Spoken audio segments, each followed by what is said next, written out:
PCS facility services India private limited ही आमच्या कंपनीचं नाव आहे.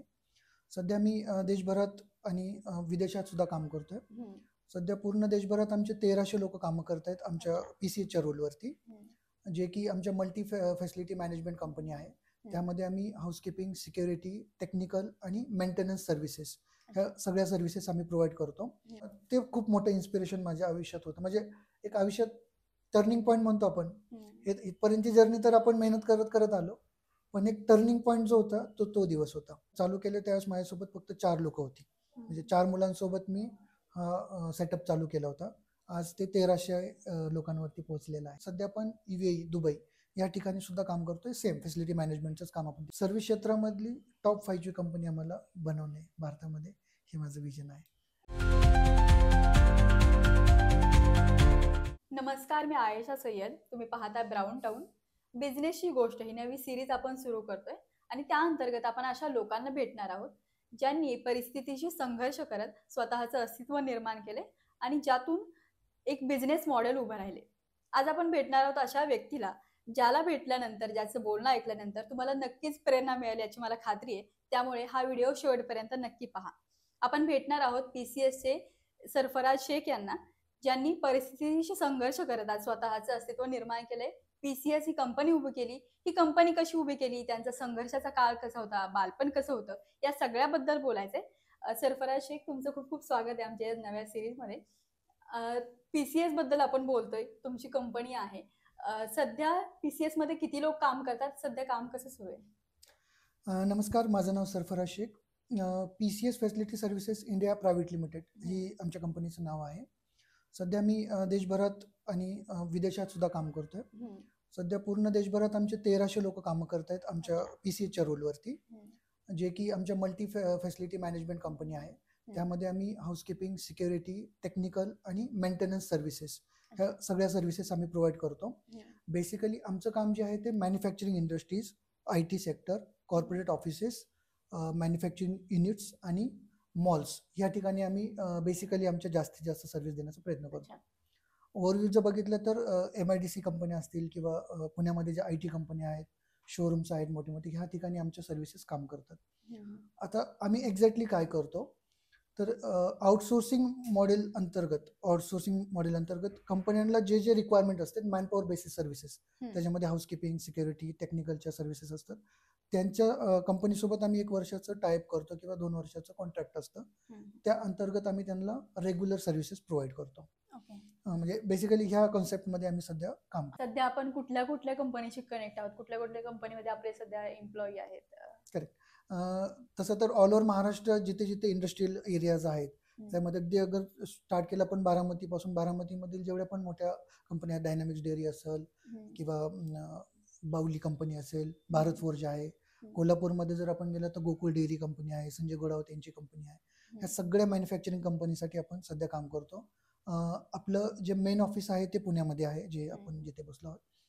एक ब्रांच ऑफिस बारामतीमध्ये आहे आणि एक ब्रांच ऑफिस आपलं नागपूरमध्ये आहे. व्यतिरिक्त जसं मी तुम्हाला सांगितलं की सध्या आपण UAE, दुबई या ठिकाणी सुद्धा काम करतोय. सेम फॅसिलिटी मॅनेजमेंटच काम आपण तिकडे करतोय.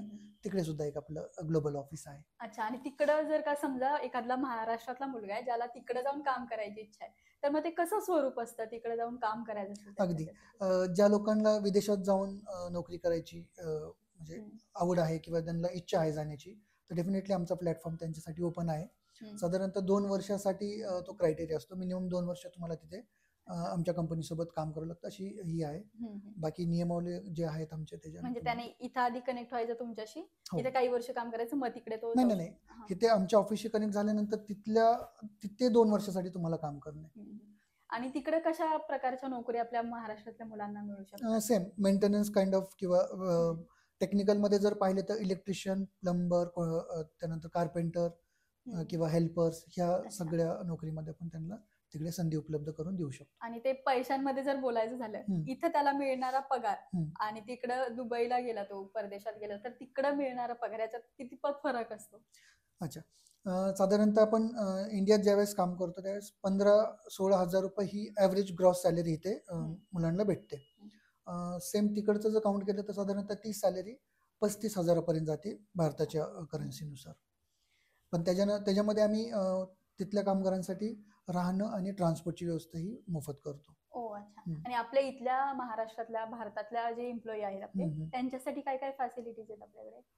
इथे हम्म. इथे गव्हर्नमेंटने अलॉट केलेल्या ज्या PF, ESIC, gratuity, bonus, leaves ह्या गव्हर्नमेंटने अलॉट केलेल्या सगळ्या ॲज अ एक इस्टॅब्लिश कंपनीला ज्या सगळ्या सर्व्हिसेस देणे किंवा फॅसिलिटी देणे एम्प्लॉईजला, त्या सर्व फॅसिलिटी आम्ही देतो. 100% कंप्लायन्स ह्या स्वरूपात आम्ही इकडे काम करतो. एखाद्या व्यक्तीला तुमच्याशी कनेक्ट व्हायचं असेल, हम्म. सर्वसामान्य व्यक्ती ज्याला नोकरी हवी आहे बाबा, तर Correct. तो PCS शी कसा कनेक्ट होऊ शकतो? बरोबर. तर त्यासाठी आमच्याकडे आमची वेबसाईट उपलब्ध आहे हम्म. www.pcsfacility.in या नावाने, अच्छा. आणि आमचे कस्टमर केअर नंबर्स पण आहेत, हम्म. जे की मी तुम्हाला देईल. हम्म. तर त्या मार्फत लोक आमच्याकडे कनेक्ट होतात, हम्म. आणि इव्हन आमचे कस्टमर सुद्धा, म्हणजे ज्यांना ह्या सर्व्हिसेस पाहिजे आहेत अच्छा. त्या सर्व्हिसेससाठी सुद्धा ते लोक त्याच मार्फत, म्हणजे वेब किंवा इंटरनेट मार्फत किंवा मोबाईल कॉल मार्फत आम्हाला कनेक्ट करतात.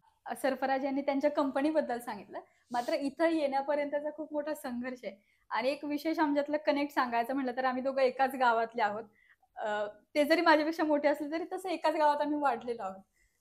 ज्या गावामध्ये किराणाच्या पलीकडे काही मिळत नाही, तिथून एक मुलगा परिस्थितीशी संघर्ष करीत इथपर्यंत पोहोचतो, स्वतःची कंपनी निर्माण करतो, हे खूपच छान. याबद्दल त्यांच्याशी बोलूयात. लहानपण कसं होतं तुमचं सगळं आणि तो अच्छा. काळ कसा होता? माझं तसं मूळ गाव बघितलं तर अंजनगाव बारामती हे माझं मूळ गाव, पण माझा जन्म हा कवठडी गावात झाला. ते माझ्या मामाचं गाव आहे, आणि माझं लहानपणीपासून संगोपन, शिक्षण हे सगळं त्याच गावी झालं, कारण मी मामाकडेच लहानाचं मोठं झालो.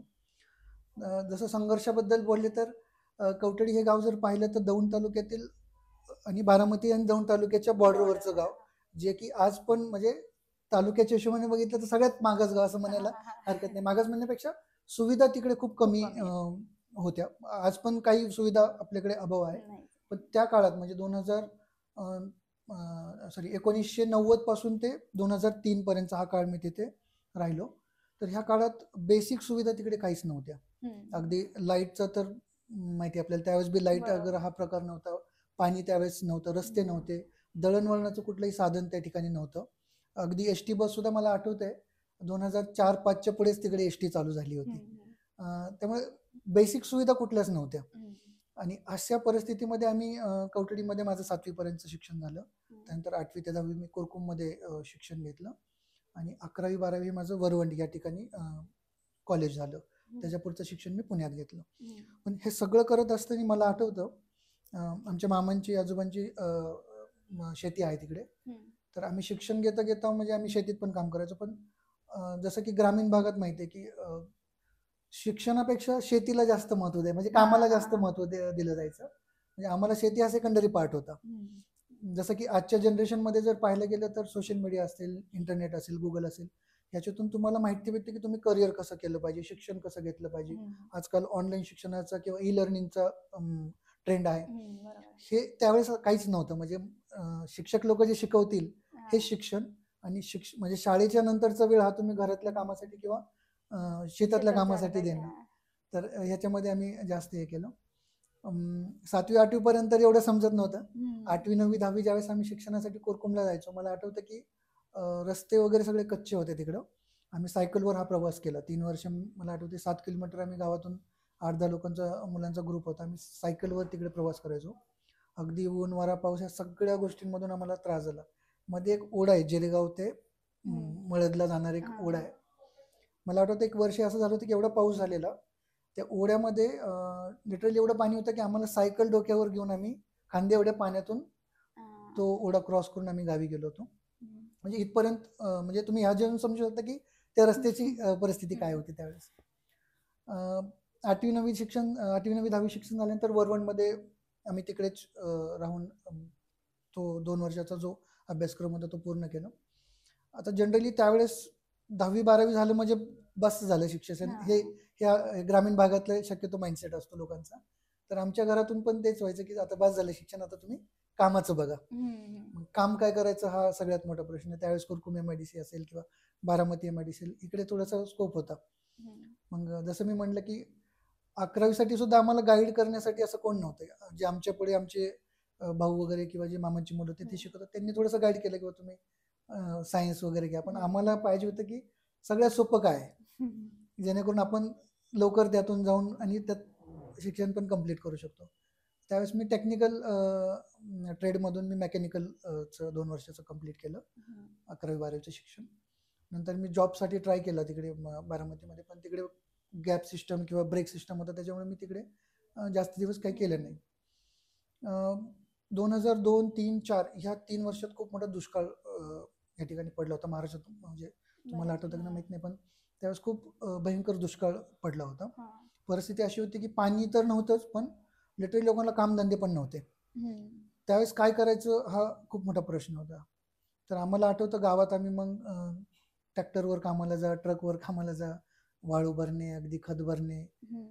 काही वेळेस आमच्या गावात मेरगळ म्हणून आहेत, RD मेरगळ, त्यांनी नवीन नवीन सेंटरिंगचा व्यवसाय चालू केला. त्याचे वेरिनला कंपाऊंड, जे वेरिनसाठी जे सेंटरिंगचं कंपाऊंड बांधलं जातं, त्या ठिकाणी सुद्धा म्हणजे मी स्वतः काम केलं ॲज अ बिगारी म्हणून, किंवा आम्ही तिथे कामगार म्हणून जायचो. 6 महिने आम्ही ते काम केलं, कारण जनरली हे लोक दिवाळी ते जून ह्या वेळेत ते विहिरीला कंपाऊंड बांधण्याचं काम होतं. नंतर पाऊस पडल्यानंतर ते होत नाही. तर भयंकर दुष्काळ होता. सगळे लोक म्हणजे कामधंद्यासाठी किंवा शेतीसाठी पण लोक परेशान होते, कारण पाणी नव्हतं त्यावेळेस, आणि लोकांकडे व्यवसायाच्या काहीच संधी नव्हत्या. मला आठवतं त्यावेळेस माझे मामा पुण्यात जॉब करत होते. मामांनी मला एक दिवशी गावात विचारलं की तू नक्की काय करतोय. तर आम्ही काहीच काम नव्हतं, आम्ही सगळी मुलं अशीच गावात एक शब्द वापरला, टुकारसारखं फिरणं. तो प्रकार चालू होता. तर ते आमच्या मामांना काही आवडलं नाही. ते म्हणले की नाही, तू चल माझ्यासोबत, आपण पुण्यात काम करू, किंवा मी पुण्यात तुला कामाला लावतो. म्हणजे ठीक आहे चला. आणि त्या गावातून पुण्याला कामाला येणं म्हणजे खूप मोठा प्रवास होता तो, म्हणजे अगदी बाहेर देशात जाण्यासारखं आजच्या परिस्थितीत. तर त्यावेळेस मी पुण्यात कामाला आलो.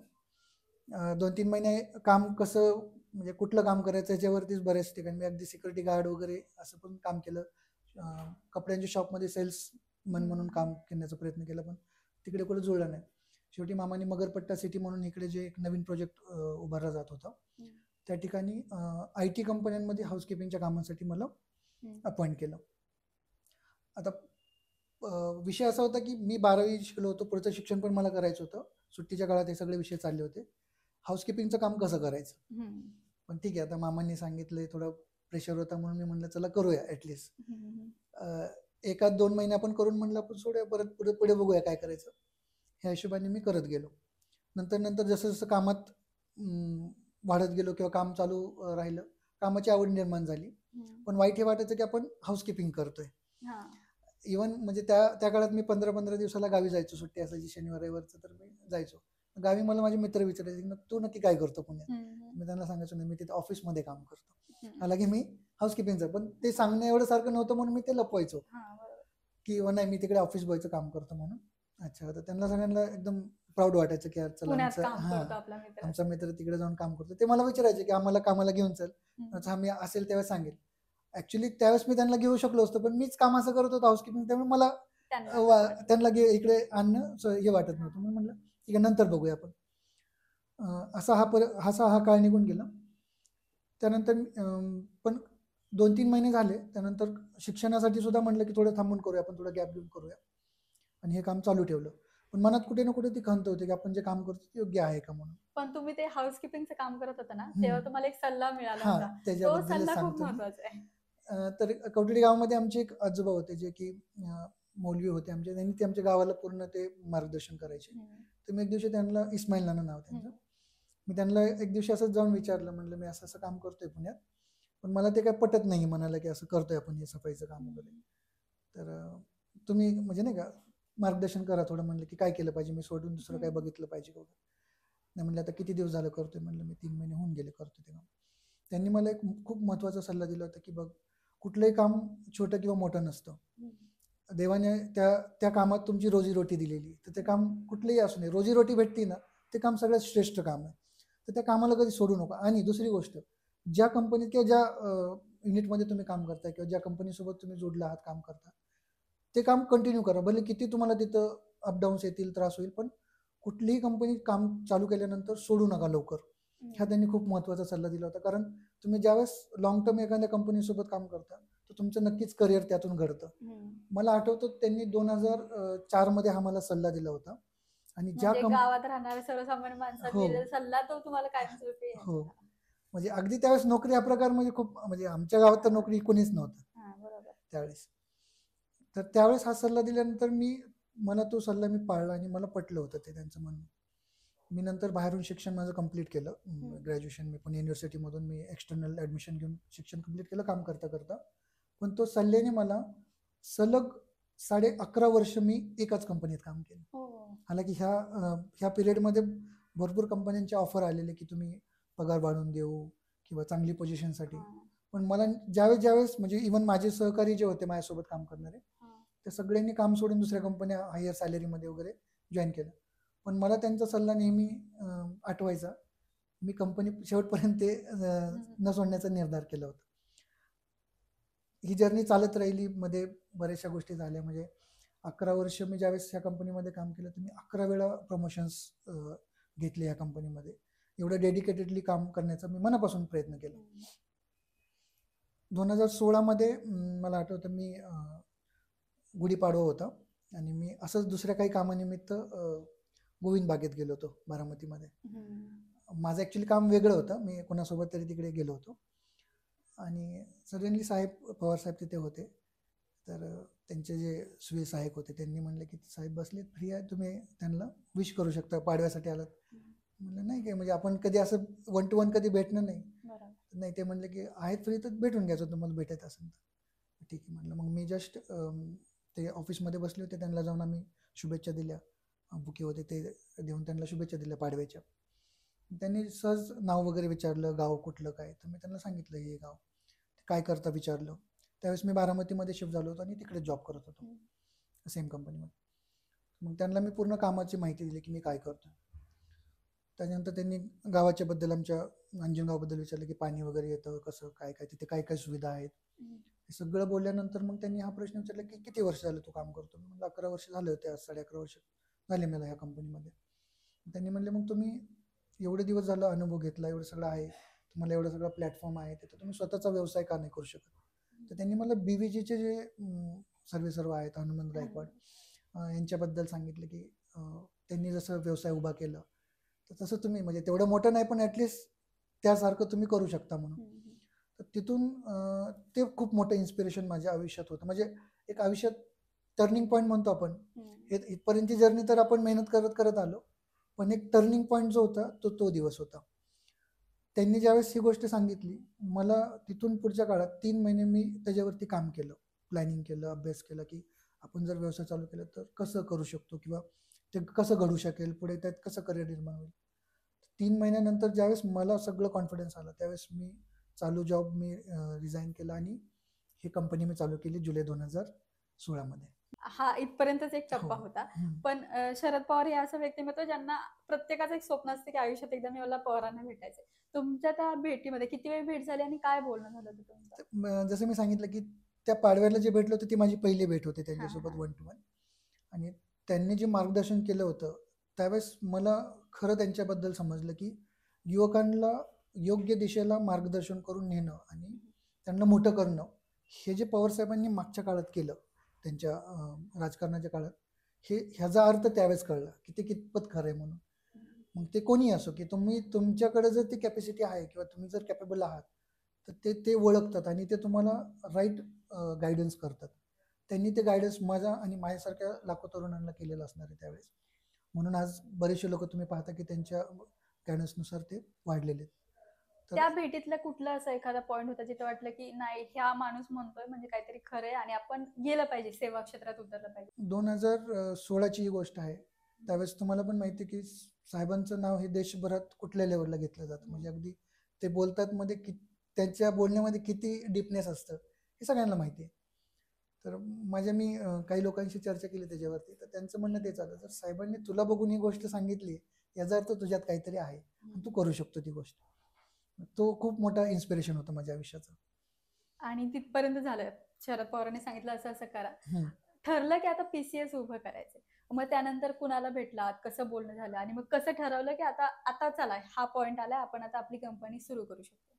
मी जसं म्हणलं की 3 महिने मी त्याच्यावरती पूर्ण अभ्यास केला की आपण केलं तर काय करायचं, त्याचे स्टेप्स काय असतील, कुठे आपण काम मिळवू शकतो. हे सगळं अभ्यास झाल्यानंतर काही लोक जे माझे जे कस्टमर किंवा क्लायंट जे लोक होते माझे चांगले जे मला गाईड करत होते त्या लोकांशी मी चर्चा केली आणि त्यांनी काही मला स्कोप दाखवला की बारामती असेल, चाकण एमआयडीसी असेल, पिंपरी चिंचवड असेल, पुणे असेल, या ठिकाणी आपण ह्या फॅसिलिटी मॅनेजमेंट ह्या व्यवसायाचं आपण एक्सपान्शन करू शकतो. त्यावेळेस गरज पण होती तेवढी मार्केटमध्ये. मग ती आयडेंटिफाय करून हे व्यवसाय चालू केला. मला आठवते मी चालू केले त्यावेळेस माझ्यासोबत फक्त 4 लोक होती. म्हणजे 4 मुलांसोबत मी हा सेटअप चालू केला होता. आज ते 1300 लोकांवरती पोहोचलेलं आहे अगदी 9 वर्षाच्या काळामध्ये. आणि पहिल्या कंपनीला कसं कन्व्हिन्स केलं, तर मार्केटमध्ये आपण नवीन असतो, हो, आपल्यावर विश्वास कंपनीने ठेवावा आणि आपल्याला त्यांनी काम द्यावं, तो पहिलं काम कसं मिळवलं? करेक्ट. मला आठवतंय इंडस्ट्रीमध्ये तर आम्ही तिथे मी काम करत होतो, तिथे तर थोडं थोडं काम चालू केलं होतं. विमाननगरमध्ये एक IT कंपनी आहे. तिथे आम्ही एकदा मीटिंगला गेलो. तिथले जे ॲडमिन हेड होते त्यांनी हा प्रश्न विचारला की तुमचा प्रेझेन्स नाही IT कंपन्यांमध्ये किंवा तुम्ही नवीन आहात, तर मी तुम्हाला काम का देऊ किंवा तुमच्यावर मी कशा विश्वास ठेवू की तुम्ही हे काम जे फॅसिलिटीचं काम आहे ते व्यवस्थित करतालच म्हणून. तर मला आठवतं मी त्यावेळेस त्यांना एकच म्हणलं होतं की तुम्ही मला 1-2 महिन्याचं काम द्या, भले मला तुम्ही त्याचं काहीच नका देऊ, ॲग्रीमेंट नका करू, वर्क ऑर्डर नका देऊ, आणि जर 1-2 महिन्याचं माझं काम तुम्हाला आवडलं तरच तुम्ही मला पेमेंट द्या, नाही तर पेमेंट पण नका देऊ. म्हणजे ह्या लेवलपर्यंत मला सुरुवातीला कन्व्हिन्स करावं लागलं की मी माझं 2 महिने तुम्ही काम पहा, तुम्हाला जर आवडलं, माझ्या सर्व्हिसेस किंवा सगळ्या गोष्टी जर तुम्हाला पटल्या तर तुम्ही मला कंटिन्यू करा आणि तरच पेमेंट द्या. नाही आवडलं, मला तुम्ही सांगायची सुद्धा गरज नाही, मी स्वतः विड्रॉ करेल माझ्या सर्व्हिसेस. म्हणजे ह्या लेवलपर्यंत सुरुवातीच्या काळात म्हणजे पहिल्या 1 वर्षात आम्हाला मार्केटिंग करावं लागलं आणि हळूहळू दरवर्षी आम्ही ग्रोथ करत गेलो. पहिलं काम म्हणजे विमाननगरला मिळालं? नाही, पहिलं काम बारामती. अच्छा, बारामतीत कुठं? Dynamics dairy. डायनामिक्सला. मग डायनामिक्सला काम तर मिळालंय आता, पण आता आपल्याला एम्प्लॉई हवे जे आपल्याला तिथं प्रोव्हाइड करायचे. किती तिथं रिक्वायरमेंट होती आणि मग ती लोक कशी तुम्ही आणली त्या कंपनीसाठी? साधारणतः 80 लोकांची रिक्वायरमेंट होती. माझ्यासोबत पहिल्या ह्याच्यात काम करणारे काही लोक होते किंवा ग्रामीण भागातून जे आजूबाजूच्या बारामती एमआयडीसीच्या ज्या परिसरातील गाव आहेत तिकडे आम्ही ॲडव्हर्टाईज करून रिक्रुटमेंट करायचो. आमचे जे रिक्रुटर सुपरवायझर असतात ते तिथून रिक्रुटमेंट करून त्यांना कामासाठी आपण अपॉइंट करायचो. आणि आज किती कंपन्यांमध्ये आपलं काम आहे? आज साधारणतः 95 कंपन्यांसोबत आपण 95 ऑल ओव्हर इंडियामध्ये. तर तिथून इथपर्यंत येण्यासाठी तुम्हाला असं काय वाटतं, काय गोष्टी होत्या ज्या तुम्ही केल्या आणि म्हणून तुम्ही शून्यातनं आज 95 कंपन्यांपर्यंत पोहोचला ज्यांना तुम्ही एम्प्लॉई प्रोव्हाइड करता? एक गोष्ट आहे की कुठलाही व्यवसाय करताना किंवा कुठलंही काम असो, डेडिकेशन खूप महत्वाचे आहे. आजकालच्या जनरेशनमध्ये मी पाहतो, म्हणजे आज आपल्याकडे पण खूप यंग जनरेशनचे लोक काम करतात. आजकालच्या जनरेशनला लगेच काहीतरी चांगलं पाहिजे किंवा इझी पाहिजेत गोष्टी. तसं एवढं सोपं नाही आहे कुठल्याच क्षेत्रामध्ये.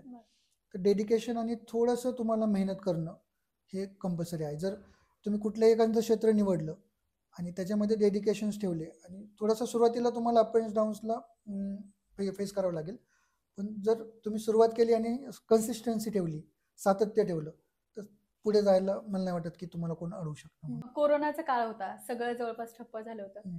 त्या काळात तुमची कंपनी कशी सुरू होती आणि त्यानंतर काही तुम्हाला चेंजेस झालेले जाणवतात का तुमच्या बिझनेसमध्ये? मला आठवतं 2000 मार्च 20 मध्ये ज्यावेळेस कोरोना मुळे ज्यावेळेस लॉकडाऊन झालं आणि पूर्ण जगभरात याचा पडसाद येत होते, सगळ्या क्षेत्रांवरती याचा परिणाम झालेला.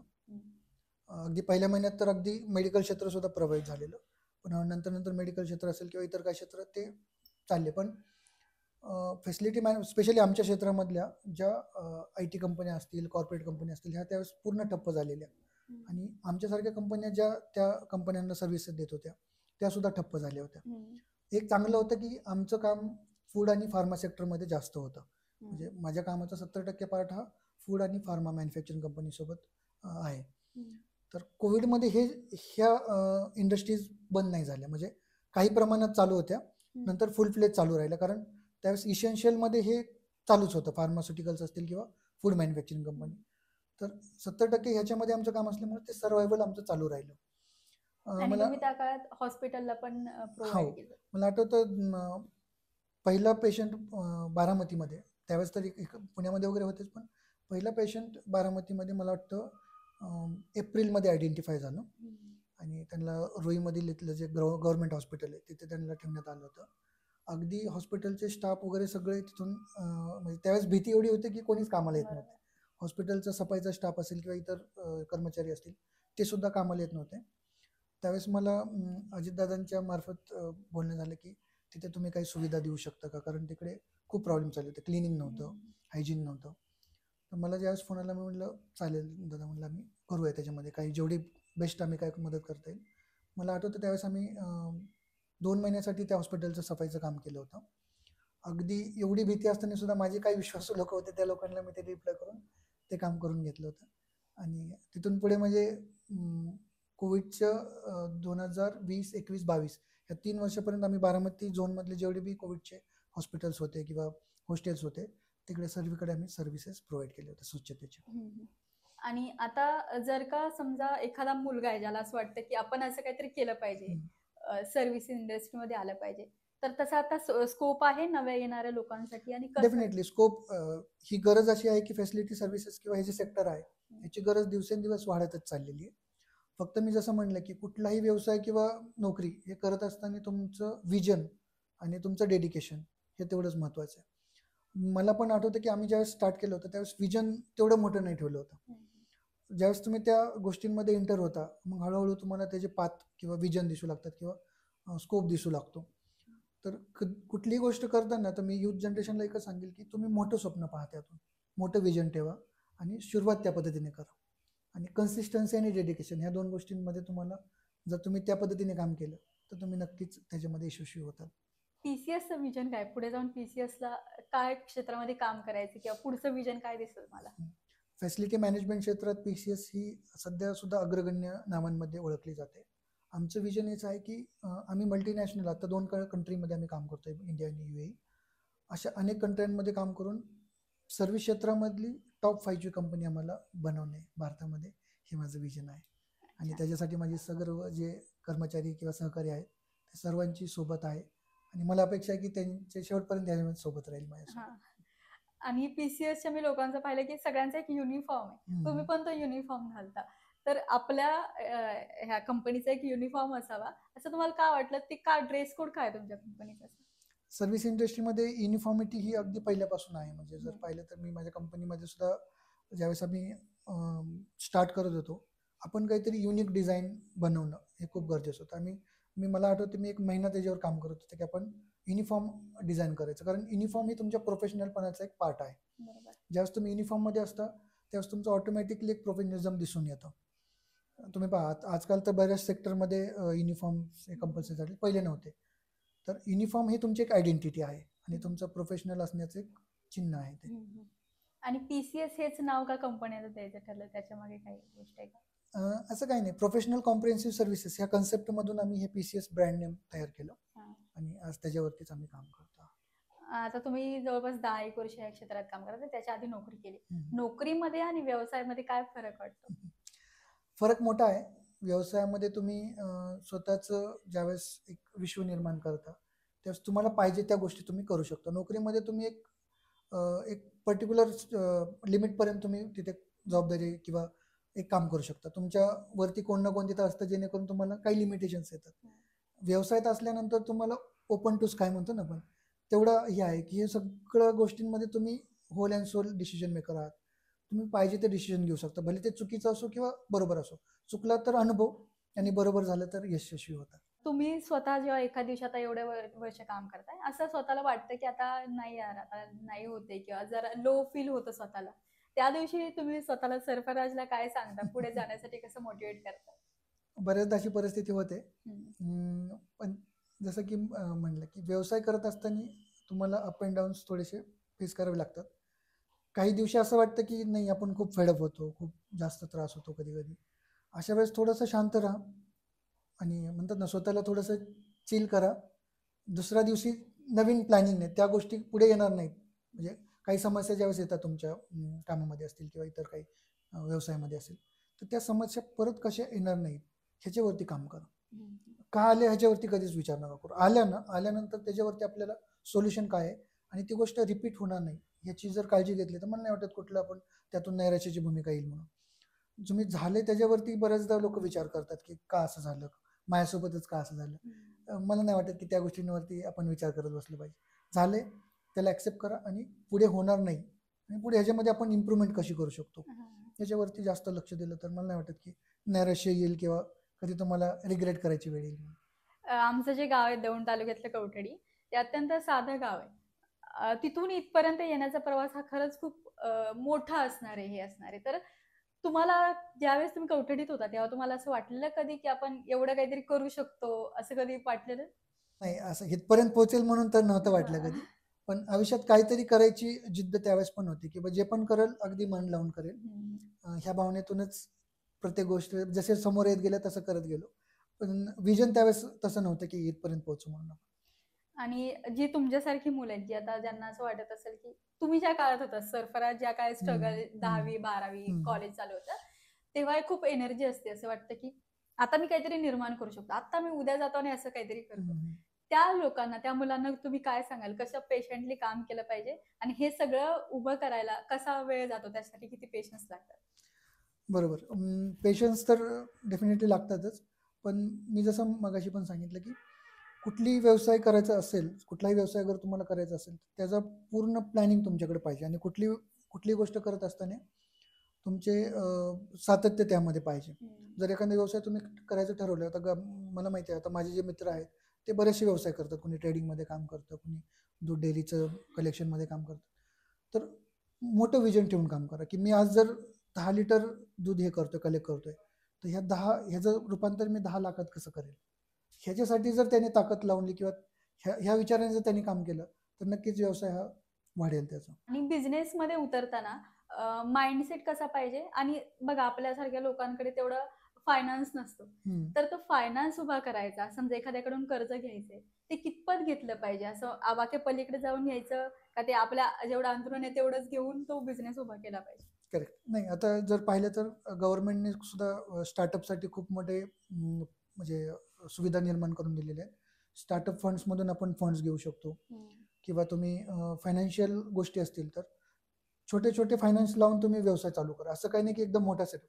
कधी कधी असं होतं की बरेचसे लोक खूप पैसे कुठून तरी अरेंज करून एखादा व्यवसाय उभा करतात आणि कुठेतरी ते फसतात पण.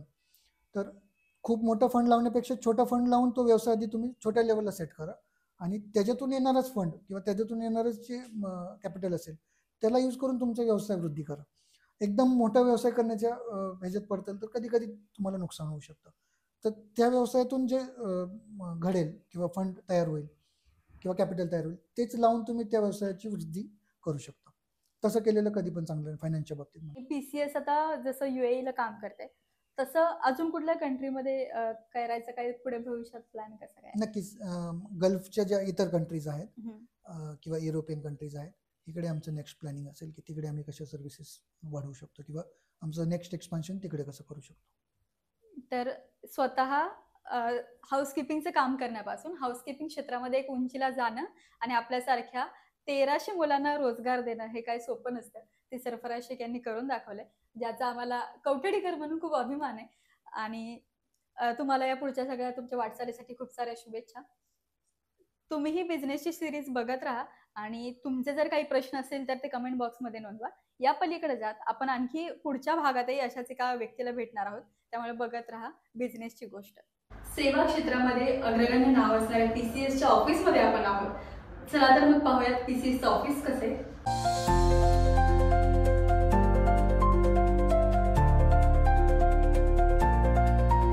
हॅलो सरफराज.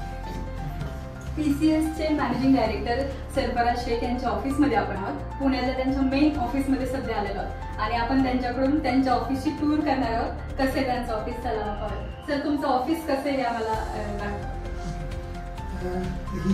हे माझं कॅबिन आहे.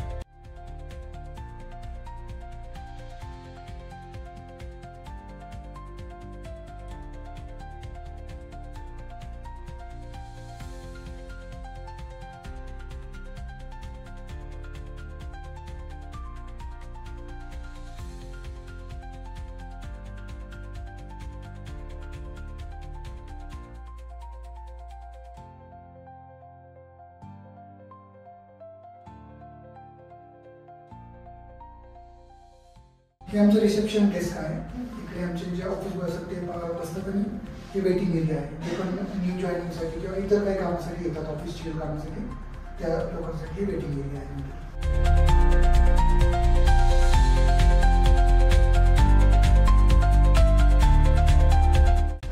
नितीन शाह जे आमचे ऑपरेशनल रिजनल हेड म्हणून काम करतात ते इकडे बसतात. व्ही पी आमचे फील्डवरती आहेत सध्या. संतोष बोलके जे आमचे HR आणि ॲडमिन लीड करतात. ही आमची बॅक ऑफिस टीम आहे. त्यामध्ये फायनान्स, HR आणि ॲडमिनिस्ट्रेशन या तिन्ही डिपार्टमेंटमध्ये इतर काम करतात.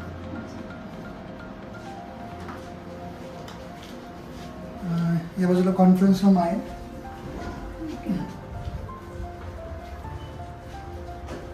या ठिकाणी आमची डेली रिव्ह्यू मीटिंग्स आणि ट्रेनिंग्स या ठिकाणी होतात. जे पण कॉन्फरन्स मीटिंग असतात, जे पण गेस्ट मीटिंग वगैरे असतात ते या ठिकाणी.